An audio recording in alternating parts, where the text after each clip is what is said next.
Muito bom dia, você me acompanha em mais uma leitura e estudo do livro da Zívia Gasparetto, Espinhos do Tempo? Lembrando que é um livro psicografado, portanto, são histórias reais. De volta ao passado. Isabel era linda, amava-a muito. Ela era muito jovem, seu irmão Raul já era casado e tinha 5 filhos quando ele, Ulisses, conhecera Isabel. Apaixonara-se e casara com ela, residindo em outra cidade com os pais. Isabel, ao casar-se, sentira-se muito só na nova vida e passara a conviver muito com a cunhada Eleonora, frequentando-lhe a casa diariamente, afeiçoando-se às crianças com as quais se afinava muito. Sua beleza, sua alegria, sua vivacidade encantavam a todos e davam-se muito bem. Ulisses era sério e, apesar de mais novo do que o irmão, raramente sorria, reprovando na jovem esposa sua forma de ser, alegre e descontraída. Procedia como um pai severo, exigia obediência e acatamento. Vocês repararam nessa parte do livro? Tá? Nessa encarnação, Demerval era tudo o que Menelau foi em vidas passadas, né? Em outra encarnação, Menelau, que era sério, severo, como Demerval é nessa encarnação. Então, ele já foi assim no passado. Hoje em dia, até é um excelente tio, é uma excelente pessoa, mas ele já foi como Demerval em outra encarnação, quando ele era Ulisses. Era em casa de Leonora com as crianças que Isabel sentia-se livre, dando vazão à sua alegria natural. O tempo foi passando até que a tragédia aconteceu. Uma tarde, Eleonora surpreendeu Raul com Isabel nos braços. Sua reação foi terrível. Mandou chamar Ulisses, colocando-o a par da verdade. De nada valeram as lágrimas de Isabel, pedindo-lhe para perdoar, dizendo que nunca mais voltaria àquela casa. Ulisses, enraivecido, atirou-se sobre o irmão, só não consumando uma tragédia porque alguns vizinhos o impediram. Arrastou a mulher para casa, ameaçando seu irmão de morte caso o encontrasse com ele novamente, e prendeu-a no quarto, rancoroso. Durante 1 mês conservou a prisioneira. Um dia, entretanto, ao chegar em casa, ela havia desaparecido. Eleonora procurou-a, entre lágrimas de revolta, contara que Raul abandonara, tá? Lembrando que Raul, na outra encarnação, é Demerval agora, tá? Ulisses é Menelau. Isabel é a Maria José, tá? E Leonora é a Maria Antônia. Maria Antônia não. Ela não reencarnou, a Leonora não reencarnou, tá?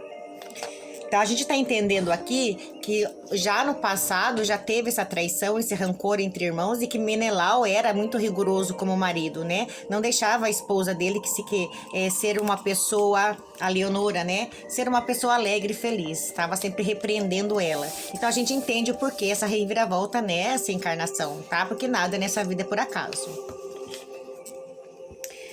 Dissera que não a amava e iria libertar Isabel. Ela era a mulher da sua vida. Juntos seriam felizes.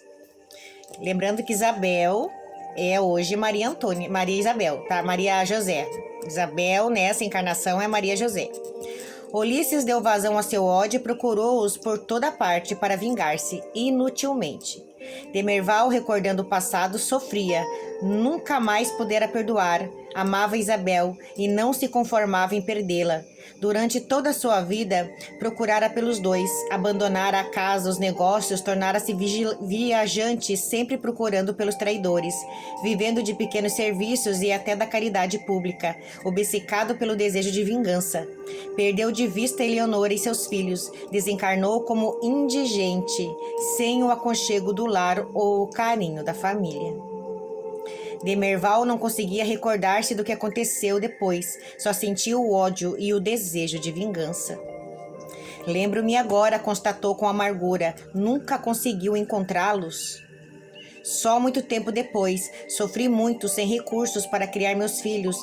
No abandono, Antonieta nunca se conformou com a pobreza e atirou-se à ambição, prostituindo-se para subir na vida, tá? Lembrando que Antonieta, nessa encarnação, é Maria Antônia, tá? Os outros sofreram privações trabalhando nas mais humildes profissões para subsistir. Quando adoeci, chegaram a esmolar para socorrer-me. Quando parti do mundo, minha dor foi enorme por deixá-los na orfandade. Jurei vingança. Não descansei até que um dia, ajudada por alguns amigos, encontrei um chefe que me acolheu. Vivia em uma cidade onde os que se sentiam injustiçados uniam-se para trabalhar pela vingança. Acolheu-me, ajudou-me, enfim, consegui descobrir onde se escondiam. Vi-os juntos, apesar da saudade das crianças, do remorso que os acometia por vezes, amavam-se e eram felizes. Quando estavam juntos nos braços um do outro, esqueciam-se de tudo mais, tá? Vamos pesquisar essa parte dessa equipe que ela entrou, tá? Lembrando que o bem e o mal existe tanto encarnado quanto desencarnado, tá? As pessoas que morreram más, violentas, né, marginais, elas continuam assim depois que desencarnam.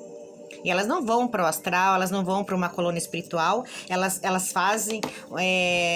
abrem uma equipe que a gente chama de falange, né? De pessoas que querem vingança. Então, essa falange deles vai aumentando cada vez mais. Então, eles buscam, né, pessoas que querem vingança, que estão vagando na Terra atrás de vingança, para entrar para a equipe deles, né? Para poder, assim, formar uma equipe e acabar se tornando obsessores, destruindo famílias, destruindo pessoas, né? Por conta do ódio que eles têm, por conta da maldade que eles têm no coração.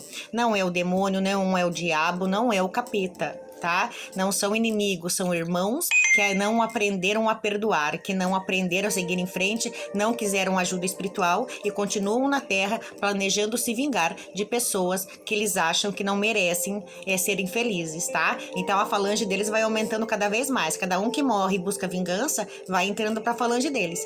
Assim como existe na vida encarnada, né, a bandidagem, o perigo, na vida espiritual também, tá? Porque quando a gente morre sendo o que a gente é. Se nós somos bons, continuaremos bons. Se somos maus, continuaremos maus. Então é importante a gente ter conhecimento na espiritualidade de vida após morte, pra gente saber para que lado a gente vai quando desencarnar. Se vai pro lado do bom ou do mal, tá? Mas lembre sempre, não é demônio, não é diabo, tá? Porque diabo e demônio significa opositor. Diabo e demônio é uma palavra, não é um espírito, não é uma pessoa. É só uma maneira de dizer que é um opositor, aquele que faz o contrário, tá? Então, na Umbanda não existe diabo, existe opositor, tá? Existem obsessores, existem irmãos menos esclarecidos e vingativos que precisamos, de alguma forma, ajudar.